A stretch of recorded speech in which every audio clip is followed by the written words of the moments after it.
India, मैं हूं आपके साथ सपना शर्मा। बुलेटिन की शुरुआत बड़ी खबर से करते हैं। दिल्ली से बड़ी खबर मिल रही है। सदन में अविश्वास प्रस्ताव पर आज चर्चा है। अविश्वास प्रस्ताव पर चर्चा में भाग लेंगे राहुल गांधी। राहुल गांधी विपक्ष की तरफ से चर्चा की शुरुआत करेंगे। गौरव गोगोई द्वारा ये अविश्वास प्रस्ताव लाया गया है। आज दोपहर 12 बजे लोकसभा में बोलेंगे राहुल गांधी, जिस पर लगातार नजर बनी रहेगी। प्रधानमंत्री नरेंद्र मोदी 10 अगस्त को इसका जवाब दे सकते हैं। तो आपको बता दें कि जो अविश्वास प्रस्ताव है वो इसीलिए लाया गया है ताकि प्रधानमंत्री नरेंद्र मोदी मणिपुर पर बोल सके। और आज से अविश्वास प्रस्ताव पर चर्चा है। बताया ये जा रहा है कि राहुल गांधी कांग्रेस की तरफ से सबसे पहले बोलेंगे। 12 बजे लोकसभा में राहुल गांधी बोलेंगे और इस दौरान क्या कुछ उनकी तरफ से कहा जाएगा ये देखना होगा। तो यहां प्रधानमंत्री नरेंद्र मोदी 10 अगस्त को जवाब दे सकते हैं। तो वहीं सबसे पहला अविश्वास प्रस्ताव कब लाया गया, अब इसकी जानकारी आप तक पहुंचा देते हैं। सबसे पहले अविश्वास प्रस्ताव साल 1963 में आया था। समाजवादी नेता आचार्य कृपलानी ने जवाहरलाल नेहरू सरकार के खिलाफ पेश किया था। इनके पक्ष में केवल 62 वोट मिले थे। प्रस्ताव के विरोध में 347 मत मिले थे। तो पहला प्रस्ताव कब आया था, इसकी जानकारी आप तक पहुंचाई है।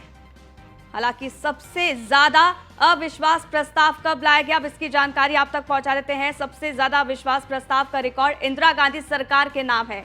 इनके कार्यकाल में 15 बार प्रस्ताव पेश किया गया। 1966 से 1975 के बीच 12 बार पेश हुआ ये प्रस्ताव। 1981 और 1982 में 3 बार उनके खिलाफ अविश्वास प्रस्ताव पेश किए गए। तो सबसे ज्यादा अविश्वास प्रस्ताव इंदिरा गांधी के लिए लाया गया था, जिसकी जानकारी लगातार आप तक पहुंचा रहे हैं। 1966 से 1975 के बीच 12 बार अविश्वास प्रस्ताव लाया गया था। तो ये जो रिकॉर्ड है वो इंदिरा गांधी सरकार के नाम है। हालांकि आज अविश्वास प्रस्ताव लाया जा रहा है, लेकिन आपको बता दें कि अविश्वास प्रस्ताव पर चर्चा होगी और ये विपक्ष भी बखूबी जानता है कि यहां पर मुंह की खानी पड़ेगी। लेकिन विपक्ष को यह पता है कि अविश्वास प्रस्ताव के जरिए प्रधानमंत्री नरेंद्र मोदी मणिपुर पर बोलेंगे। हालांकि आपको बता दें कि आज कांग्रेस के लिए बेहद खास दिन इसलिए भी है क्योंकि राहुल गांधी कांग्रेस की तरफ से आज बोलने वाले हैं।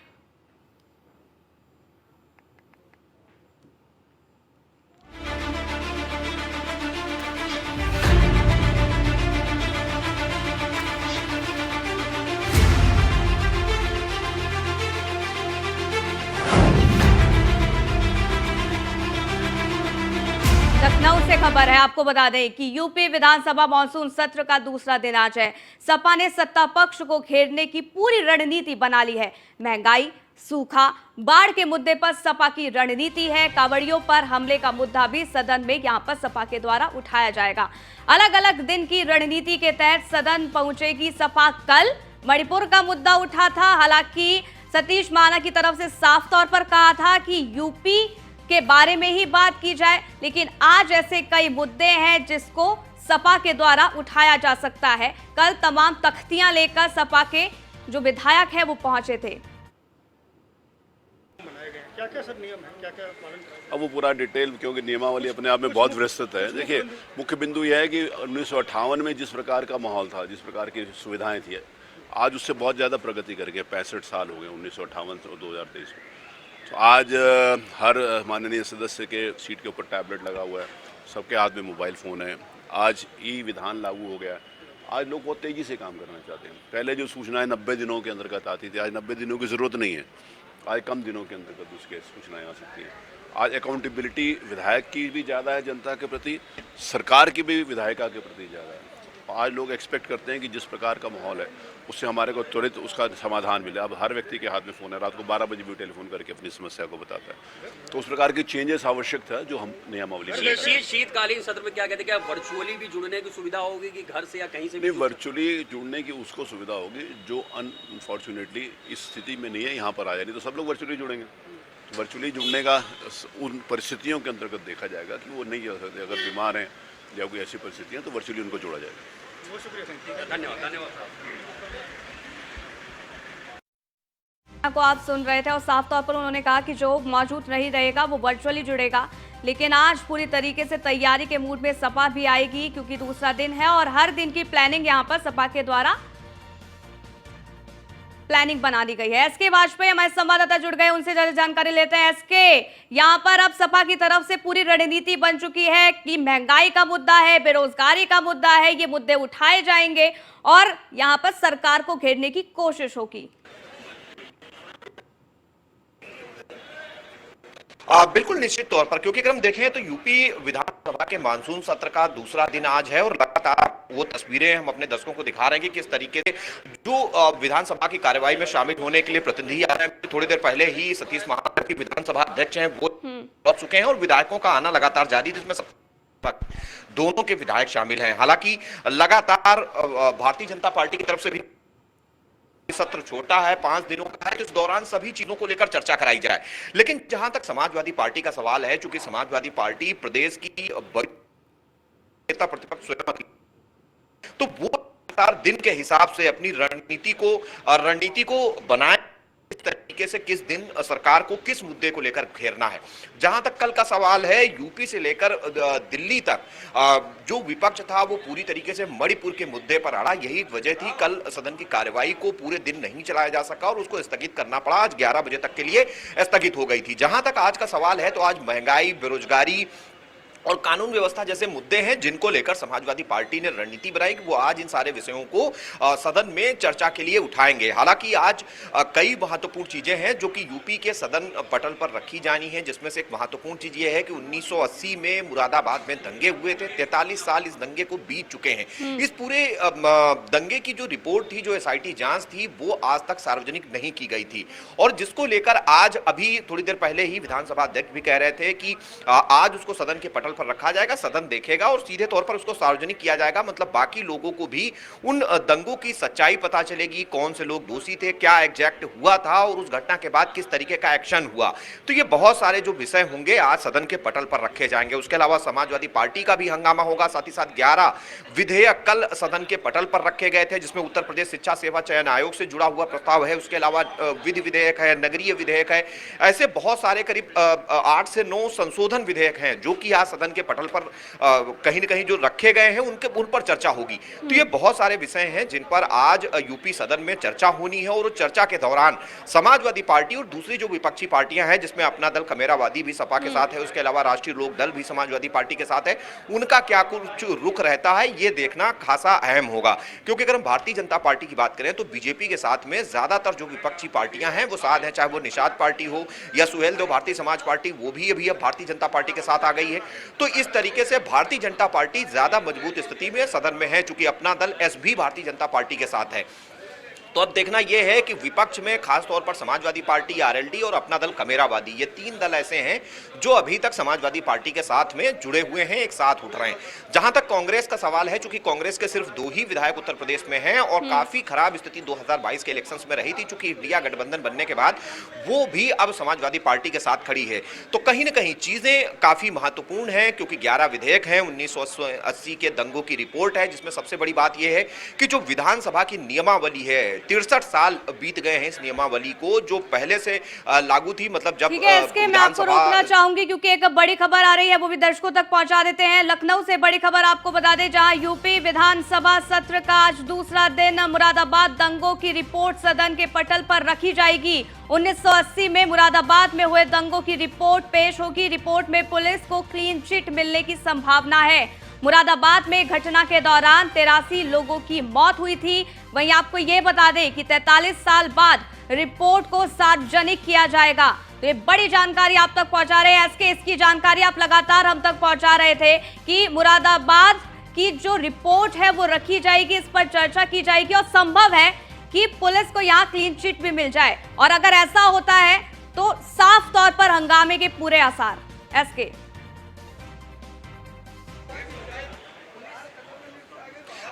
बिल्कुल, इसमें कई चीजें हैं। सबसे बड़ी बात यह है कि 1980 में दंगे हुए थे, 43 साल इन दंगों को बीत चुके हैं और इस दौरान उत्तर प्रदेश में कई मुख्यमंत्री आए, कई सरकारें आई गईं, जिसमें कांग्रेस सरकार भी रही है, बसपा की सरकार भी रही, सपा की सरकार भी रही, बीजेपी की सरकार भी रही और पिछले दो कार्यकाल से भाजपा की सरकार उत्तर प्रदेश में है। तो सीधे तौर पर हम देखें तो अभी तक किसी भी मुख्यमंत्री ने इन दंगों की रिपोर्ट को सार्वजनिक नहीं किया था।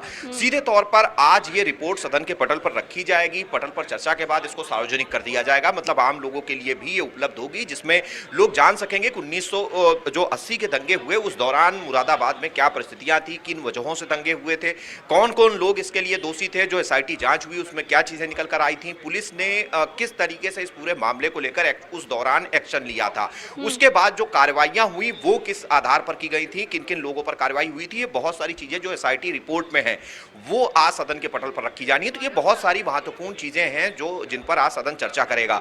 दूसरा बड़ा विषय यह है कि जो उत्तर प्रदेश में विधानसभा की नियमावली है उसमें संशोधन का विधेयक कल सदन में रखा जा चुका है और आज उस पर चर्चा होनी है, जिसमें कई महत्वपूर्ण चीजें हैं। सबसे बड़ी बात कि अब जो विधायक होंगे वो अंदर मोबाइल नहीं ले जा सकेंगे, उनके मोबाइल ले जाने पर रोक होगी। दूसरी चीज, जो किसी ऐसी परिस्थिति में फंसे हों या कोई शारीरिक समस्या हो जो सदन में नहीं आ सकते होंगे, कुछ समस्या अगर उनके साथ जुड़ी हुई है, जैसा कि अभी विधानसभा अध्यक्ष सतीश महाना खुद कह रहे थे, ये सबके लिए व्यवस्था नहीं होगी। उनका कहना था अगर ये व्यवस्था सबको दे दी जाएगी तो सीधे तौर पर कहीं ना कहीं इस तरीके का माहौल बनेगा कि हर व्यक्ति वर्चुअल जुड़ना चाहेगा, तो ऐसा नहीं होगा। वो लोग जुड़ सकेंगे जिनको किसी तरीके की दिक्कत है या कोई समस्या है जिस वजह से वो सदन की कार्यवाही में नहीं आ पा रहे हैं, उनके लिए वर्चुअल जुड़ने की सुविधा भी इस नियमावली में की गई है। ठीक है। तीसरी बड़ी चीज ये है कि जब अभी तक जब पटल पर रखे जाएंगे, चर्चा होगी और इस चर्चा के दौरान हंगामा भी हो सकता है, देखना होगा क्या कुछ होगा। बहुत बहुत शुक्रिया हमारे साथ जुड़ने के लिए, जानकारी हम तक साझा करने के लिए। आगे बढ़ते हैं, वाराणसी से खबर आपको बताते हैं जहां ज्ञानवापी में एएसआई सर्वे का मामला है। एएसआई सर्वे का आज छठा दिन है। ज्ञानवापी परिसर में पहुंची एएसआई की टीम, एएसआई ने सर्वे शुरू कर दिया है। अब आज छठा दिन है और ऐसे में एसआई की जो टीम है वो पहुंच चुकी है। हालांकि कल जो सर्वे था वो थोड़ा देरी से हुआ क्योंकि कल आपको बता दें कि सावन का सोमवार था और ऐसे में जो सर्वे था वो थोड़ा देरी से हुआ। ज्ञानवापी परिसर में फिलहाल एएसआई की टीम पहुंच चुकी है, ये जानकारी है। अमन हमारे संवाददाता जुड़ गए, उनसे ज्यादा जानकारी ले लेते हैं। अमन, ज्ञानवापी परिसर में एएसआई की टीम पहुंच चुकी है, सर्वे शुरू। देखिए, मैं आपको बता दूं कि सुबह 8 बजे से जो है आज छठा दिन है। सुबह 8 बजे एएसआई सर्वे टीम जो है ज्ञानवापी परिसर में पहुंच के अपना सर्वे चालू कर दी है। और मैं आपको बता दूं कि विशेष तौर पे आज अहम दिन कहलाता है क्योंकि कानपुर की आईआईटी की टीम भी यहाँ पे आई हुई है। कुल मिला के 45 लोग आए हुए हैं यहाँ पे आईआईटी टीम कैंपस के। और मैं आपको बता दूं कि कानपुर से जो लोग आए हुए हैं आईआईटी के, वो लोग भी एएसआई टीम के साथ में रहेंगे। और जो 3 भाग में जो बटी है एएसआई टीम, जिससे कि जल्दी सर्वे ज्ञानवापी परिसर को हो सके, उन लोगों को भी आईआईटी कैंपस से जो आईआईटी कानपुर कैंपस से जो लोग आए हैं वहां से उन लोगों को भी 3 भाग में बांटा जाएगा, तीनों टीम के साथ रखा जाएगा। और कहीं ना कहीं जो डीजीपीआरएस जो सर्वे मशीन है, आधुनिक मशीन है, उससे भी सर्वे होगा आज। और मैं आपको बता दूं कि पश्चिमी दीवार में भी आज ऊपर जो सीढ़ी लगा के वो लोग जो है ऐसा सूत्र बता रहे हैं कि पश्चिमी दीवार के ऊपर जो सीढ़ी लगा के वो लोग कुछ पश्चिमी दीवार के अंश लेंगे वहां से। तो कहीं ना कहीं जो है आज जो है अहम सर्वे रखता है क्योंकि आईआईटी की टीम भी आ चुकी है। जी बिल्कुल, और पश्चिमी दीवार इसलिए भी काफी विवादों में रही है क्योंकि पश्चिमी दीवार पे कई ऐसी आकृतियां हैं जो पहले से ही मौजूद थी। जो हिंदू पक्ष की जो महिला है जिन्होंने अपील भी की थी कोर्ट में कि इस तरीके से सर्वे किया जाए, तो वहां कई तरीके के अंक भी देखने को मिले थे। हालांकि अब करीब से यहाँ पर सर्वे किया जाएगा। इसके साथ ही टीम कितनी पहुंची हुई है, कितने सदस्य पहुंचे हुए हैं, दोनों ही पक्ष की अगर बात कर ली जाए, मुस्लिम और हिंदू? देखिए, मैं आपको बता दूं कि मुस्लिम पक्ष से जो है तीनों महिला वादनी पहुंची हुई है यहाँ पे और विष्णु शंकर जैन पहुंचे हुए। हिंदू पक्षकार तो हिंदू पक्ष अधिवक्ता मुख्य अधिवक्ता है वो पहुंचे हुए हैं यहाँ पे और सुधीर त्रिपाठी जी पहुंचे हुए हैं। और मैं आपको बता दूं कि सुभाष नंदन चतुर्वेदी जो हैं हिंदू पक्ष के अधिवक्ता वो पहुंचे हुए हैं और जो मुस्लिम पक्ष के अधिवक्ता हैं वो लोग भी यहाँ पहुंचे हुए हैं। जो सेक्रेटरी हैं अंदर के जो ज्ञानवापी परिसर की देख रेख करते हैं वो भी पहुंचे हुए हैं, मोहसिन खान यहाँ पे। तो कहीं ना कहीं जो आज का ये सर्वे है जो आईआईटी की टीम आई हुई है और कुल मिला के जो 61 टीम की एएसआई टीम की 61 लोग हैं 3 भाग में जिनको बांटा गया है पूरी टीम को। तो कहीं ना कहीं आज ये जो शाम तक जो सर्वे पूरा होगा उसमें क्या निकल के आता है सामने, क्योंकि बीते दिनों मैं आपको बता दूं कि परसों जो है एक सूत्रों के हवाले से जो खबर आई थी अंदर की मूर्ति मिला और त्रिशूल मिला, तो पश्चिमी दीवार में एक स्टार्टिंग से जो पश्चिमी दीवार में एक मंदिर का रूप लिया हुआ है, मंदिर की दीवार लगती है, विवाद में चली आ रही है पश्चिमी दीवार। तो कहीं ना कहीं आज जो उसका थोड़ा सा सर्वे बाकी है, आज वो पूरा हो जाएगा। जी ठीक है, पश्चिमी दीवार का सर्वे किया जा रहा है, आज वो पूरा हो जाएगा। अमन, बहुत बहुत शुक्रिया हमारे साथ जुड़ने के लिए, ये जानकारी अब तक साझा करने के लिए। रुकते हैं एक छोटे से ब्रेक के बाद आपका स्वागत है। लखनऊ से खबर आपको बता दें, जहां ग्रीन कॉरिडोर का खर्च जनता से वसूलेगा एलडीए। 2.5 किलोमीटर के दायरे में निर्माण पर 55,000 से 5 लाख तक बढ़ेगा नक्शा शुल्क। इसके साथ ही 7,704 करोड़ की लागत से बनेगा 28 किलोमीटर का ग्रीन कॉरिडोर। ग्रुप हाउसिंग और नई कॉलोनियां बनाने वालों पर करोड़ों का शुल्क लगाया जाएगा। इसके साथ ही 550 प्रति वर्ग मीटर के हिसाब से सुविधा शुल्क लगेगा। तो बड़ी जानकारी आप तक पहुंचा रहे हैं। ग्रीन कॉरिडोर का खर्च जनता देगी और 55,000 से 5 लाख तक नक्शा शुल्क भी बढ़ेगा, ये भी जानकारी है। 7,704 करोड़ की लागत से बनेगा 28 किलोमीटर का ग्रीन कॉरिडोर और ग्रुप हाउसिंग और नई कॉलोनी बनाने वालों पर शुल्क यहां पर करोड़ों का लगने वाला है। ये बड़ी जानकारी आप तक पहुंचा रहे हैं, जहां आपको बता दें कि अब ग्रीन कॉरिडोर का खर्च जनता से एलडीए वसूलता नजर आएगा और ये जानकारी आपको लगातार पहुंचा रहे हैं।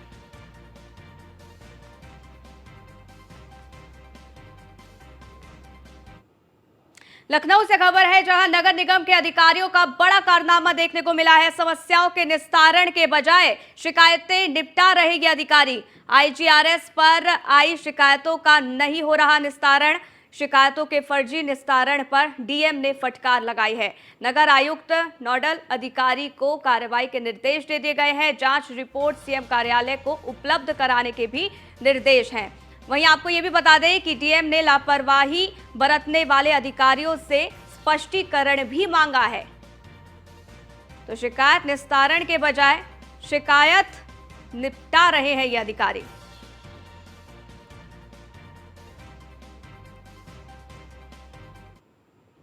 वहीं अमेठी से खबर आपको बता दें, जहां पुलिस ने बदमाश को किया जिला बदर। गाजे बाजे के साथ जिले से बाहर किया गया है। कुछ दिन पहले जिला मजिस्ट्रेट ने जिला बदर किया था। पुलिस की कार्रवाई से अपराधियों में हड़कंप मच गया है। मुसाफिर खाना कोतवाली क्षेत्र के गाजनपुर दुबारिया गांव का ये पूरा मामला है। तो बदमाश को जिला बदर किया गया है, जिसके बाद हड़कंप जैसी स्थिति बदमाशों में देखने को मिली। अमेठी से ये खबर आप तक पहुंचा रहे हैं। हालांकि ये तस्वीर भी आपको दिखा रहे हैं, गाजे बाजे के साथ जिला बदर किया गया, जिले से बाहर किया गया। कुछ दिन पहले जिला मजिस्ट्रेट ने जिला बदर किया था।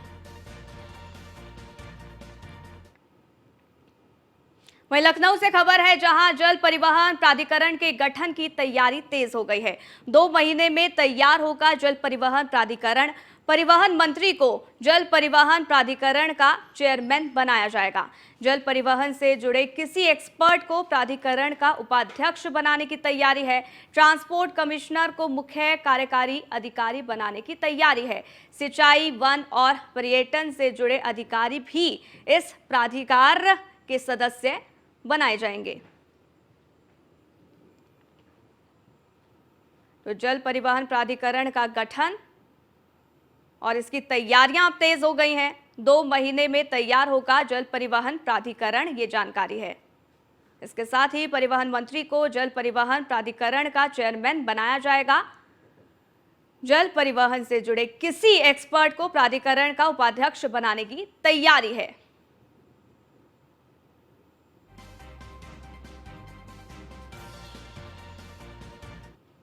तो इसी बीच रुकते हैं एक छोटे से ब्रेक के लिए, जल्द हाजिर होते हैं। सेवा बिल पर वोटिंग से जुड़ी खबर है, जयंत चौधरी ने मतदान में नहीं लिया हिस्सा। दिल्ली सेवा बिल पर जयंत ने वोट नहीं दिया। वोट करने राज्यसभा नहीं पहुंचे थे जयंत चौधरी, ये जानकारी है। वोटिंग में भाग न लेने पर आरएलडी की सफाई वोटिंग में भाग ना लेने पर बोले रोहित अग्रवाल। वोटिंग ना करने का कारण पारिवारिक मेडिकल इमरजेंसी बताया गया। वहीं कांटे की टक्कर होती तो जयंत चौधरी स्वयं राज्यसभा जाते, ये रोहित का कहना है। वहीं आपको बता दें कि एक वोट से कोई बहुत बड़ा अंतर नहीं आने जा रहा था। रोहित पक्ष में 131, आपको ये बता दें कि पक्ष में 131, विपक्ष में 102 वोट पड़े हैं। बहुत बड़ा अंतर नहीं था, ये कहना है रोहित का। हम INDIA गठबंधन यानी कि इंडिया गठबंधन के साथ है। मुंबई में होने वाली गठबंधन बैठक में भी शामिल होंगे। तो दिल्ली सेवा बिल पर वोटिंग से जुड़ी ये बड़ी खबर आप तक पहुंचा रहे हैं जयंत ने। कल राज्यसभा में दिल्ली सेवा बिल पर वोटिंग हुई है। माननीय जयंत चौधरी जी अपनी पारिवारिक मेडिकल इमरजेंसी के कारण राज्यसभा नहीं जा पाए। हमारी टीम की पैनी नजर थी, अगर कोई भी कांटे की टक्कर की स्थिति आती तो माननीय जयंत चौधरी जी राज्यसभा स्वयं जाते। हम दिल्ली सेवा बिल का विरोध करते हैं। दिल्ली सेवा बिल लोकतंत्र की हत्या है। पक्ष में 131 वोट पड़े हैं और वहीं विपक्ष में 102 वोट पड़े हैं। यह डिफरेंस बहुत बड़ा है। एक वोट से कोई बहुत बड़ा अंतर नहीं आने जा रहा था। राष्ट्रीय लोकदल जनता के मुद्दों पर निरंतर संघर्ष कर रहा है, जमीनी स्तर पे जनता से जुड़ रहा है और जनता के मुद्दों को प्रमुखता से उत्तर प्रदेश की विधानसभा हो चाहे राज्यसभा हो, हम सरकार को घेरने का काम कर रहे हैं। हम इंडिया गठबंधन के साथ हैं और अगली होने वाली इंडिया गठबंधन की बैठक मुंबई में, उसमें राष्ट्रीय लोकदल। रोहित अग्रवाल को आपने सुना। बड़ा सवाल उठता है कि आखिर जयंत के मन में है क्या, क्योंकि जयंत का रवैया अभी तक स्पष्ट तौर पर तो दिख नहीं रहा है। ये और बात है कि RLD के नेता और प्रवक्ता लगातार खुद को विपक्षी गठबंधन के साथ खड़े बता रहे हैं, लेकिन इसके बावजूद सवाल उठाने के लिए ऐसी कई वजहें हैं जो जयंत चौधरी के अस्थिर रुख को दिखाता है। SK वाजपेयी हमारे संवाददाता जुड़ गए, उनसे ज्यादा जानकारी लेते हैं। SK, यहाँ पर जयंत चौधरी का ना पहुंचना और ऐसे में कई बड़े सवाल यहाँ पर खड़े हो जाते हैं। इससे पहले कल जो खबर आई थी सूत्रों के हवाले से वो ये कि जयंत चौधरी 10 सीटों की मांग कर रहे हैं। अब ऐसे में क्या रुख है उनका, ये तो स्पष्ट नहीं। बिल्कुल निश्चित तौर पर जयंत चौधरी लगातार जिस तरीके का रुख अख्तियार कर रहे हैं, कहीं ना कहीं वो बता रहा है कि उनकी जो चीजें हैं वो अभी पूरी तरीके से क्लियर नहीं है। क्योंकि सीधे तौर पर राज्यसभा में जब वोटिंग होनी थी उस दौरान वो अनुपस्थित रहे। हालांकि समाजवादी पार्टी ने ही उनको अपने कोटे से राज्यसभा भेजा है, क्योंकि उनके पास तो इतना बहुमत भी नहीं था कि वो राज्यसभा जा सकें। तो सीधे तौर पर इसके पहले भी जब गठबंधन की बैठक हुई तो उसमें वो शामिल नहीं हुए थे। हालांकि उसके दूसरे कारण बताकर वो दूसरी बैठक में जरूर पहुंचे थे। उसके अलावा वो इशारों में ट्वीट भी कर चुके हैं कि अगर चावल ही खाना है तो फिर खीर खाओ, इस टाइप का वो ट्वीट कर चुके हैं। मतलब उसका साफ था कि अगर गठबंधन ही करना है तो फिर बीजेपी क्या बुरी है। तो ये बहुत सारी चीजें हैं जो बता रही हैं कि इंडिया गठबंधन में वो पूरी तरीके से अभी फिट नहीं हो पाए हैं। और जब राज्यसभा में वोटिंग हो रही थी उस दौरान निश्चित तौर पर उनका वोट महत्वपूर्ण था, क्योंकि विपक्ष पूरी तरीके से चाह रहा था कि वहां पर सेवा बिल को पास ना होने दिया जाए। ऐसे में जयंत चौधरी का अनुपस्थित रहना बहुत कुछ कहता है। हालांकि इस पूरे मामले को लेकर उनके व्यापार प्रकोष्ठ के अध्यक्ष हैं रोहित अग्रवाल, उनकी तरफ से बयान जारी किया गया है जिसमें कहा गया है कि उनको पारिवारिक मेडिकल इमरजेंसी थी, जिस वजह से वो शामिल नहीं हो पाए और एक वोट से बहुत ज्यादा अंतर नहीं पड़ने वाला था, ऐसा वो कह रहे हैं। सीधे तौर पर जो सत्ता पक्ष और विपक्ष के वोट पड़े हैं उनमें काफी अंतर है। अगर कोई कांटे की टक्कर होती तो वो जरूर मौके पर पहुंचते। तो इस तरह का बयान सीधे तौर पर यह बताता है। सबसे बड़ी बात यह है कि जब वोटिंग होती है तो उस दौरान किसी भी पार्टी को नहीं पता होता है कि उसको वोट कितने मिलने वाले हैं।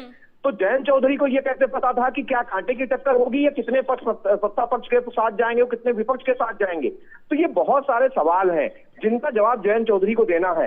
हालांकि वो अभी भी कह रहे हैं कि वो आगे जो दूसरी मुंबई में बैठक होने वाली है विपक्षियों की उसमें शामिल होंगे, लेकिन सवाल खड़े हो रहे हैं। सवाल यही है कि शायद वो इंडिया गठबंधन में फिट नहीं बैठ रहे हैं। लाजमी भी है क्योंकि यहाँ पर विपक्ष भी जानता था कि जीत नहीं होगी, लेकिन व्हिप जारी किया गया था आम आदमी पार्टी की तरफ से भी, कांग्रेस की तरफ से भी। और ऐसे में अगर इंडिया को रिप्रेजेंट किया जाएगा और उसको दिखाया जाएगा कि हाँ इंडिया के जितने मेंबर्स हैं वो सब एकजुट हैं, और ऐसे में जयंत चौधरी का ना पहुंचना क्या इस और तो इशारा नहीं कर रहा है कि यहाँ पर जयंत चौधरी साफ तौर पर कहीं ना कहीं अंदर खाने में ये कह रहे हो कि उनके मन मुताबिक काम नहीं हुआ।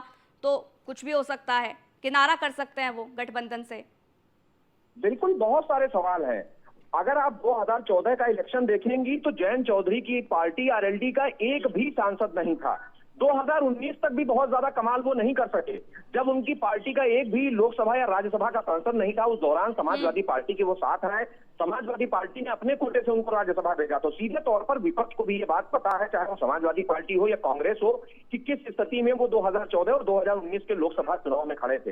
हालांकि अंदर खाने इस तरीके की बातें जरूर हैं कि वो सीटों की मांग कर रहे हैं। सीधे तौर पर कहीं ना कहीं वो दोनों तरफ लगातार उनकी बातचीत चल रही है, चाहे वो भारतीय जनता पार्टी का खेमा हो जो एनडीए है, उसके अलावा जो इंडिया का खेमा है जो विपक्षियों की 17 दलों का जो गठबंधन बना है।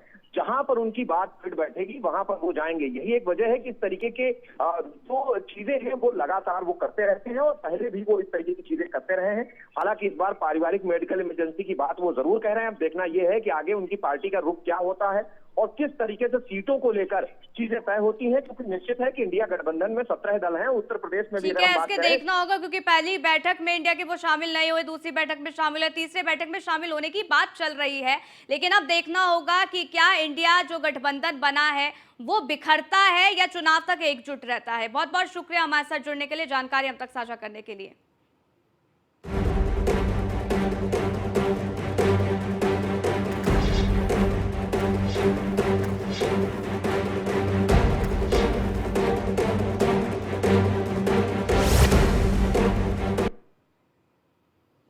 वाराणसी से खबर है, ज्ञानवापी में एएसआई सर्वे का मामला है। एएसआई सर्वे का आज छठा दिन है। ज्ञानवापी परिसर में पहुंचे एएसआई की टीम ने सर्वे को अब शुरू भी कर दिया है। आज छठा दिन है और आज भी यहां पर पश्चिमी दीवार का सर्वे किया जाएगा। ये जानकारी फिलहाल निकलकर सामने आ रही है। तो टीम पहुंच चुकी है सर्वे के लिए और ऐसे में आपको बता दें कि 2 पाली में ये सर्वे होता है और कल सर्वे देरी से हुआ था, लेकिन आज टीम समय पर पहुंची और सर्वे शुरू हो चुका है। ज्ञानवापी में एएसआई सर्वे का ये पूरा मामला और इस दौरान आपको बता दें कि टीम पहुंच चुकी है, सर्वे शुरू हो चुका है।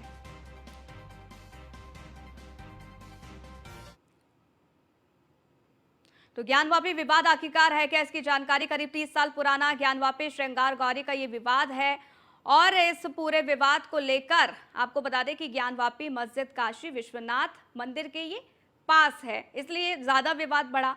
वहीं हिंदू पक्ष का दावा है कि महाराजा विक्रमादित्य ने मंदिर बनवाया था, तो वहीं मंदिर का एक हिस्सा तोड़ मस्जिद बनाए जाने का यहां हिंदू पक्ष की तरफ से दावा किया जा रहा है। दावा यह भी है कि औरंगजेब ने 1669 में मस्जिद का निर्माण कराया और 1991 में स्थानीय पुजारियों ने वाराणसी अदालत का रुख इसको लेकर किया था। हिंदू पक्ष ने ज्ञानवापी में पूजा करने की अनुमति मांगी, उसके बाद ये पूरा विवाद बढ़ता है, सुनवाई होती है। मुस्लिम पक्ष ने हिंदू पक्ष की सारी दलीलों को गलत बताया और इसके साथ ही आपको ये बता दें कि हिंदू पक्ष मंदिर तोड़कर मस्जिद बनाया ये कह रहा है, मुस्लिम पक्ष कह रहा है कि कोई मंदिर तोड़ा ही नहीं गया है। तो सबकी अपने अपने पक्ष, अपनी अपनी दलीलें हैं। वही हिंदू पक्ष का कहना है कि मस्जिद प्राचीन हिंदू मंदिरों के स्तंभ पर खड़ा है, जबकि मुस्लिम पक्ष वाराणसी में 2 काशी आखिरकार कैसे हो सकते हैं। दक्षिण उत्तरी तहखाने के स्तंभों पर संस्कृति श्लोक का उल्लेख किया गया है, लेकिन यहां पर मुस्लिम पक्ष की तरफ से कहा है कि इमारत पहले भी मस्जिद और अब भी मस्जिद है।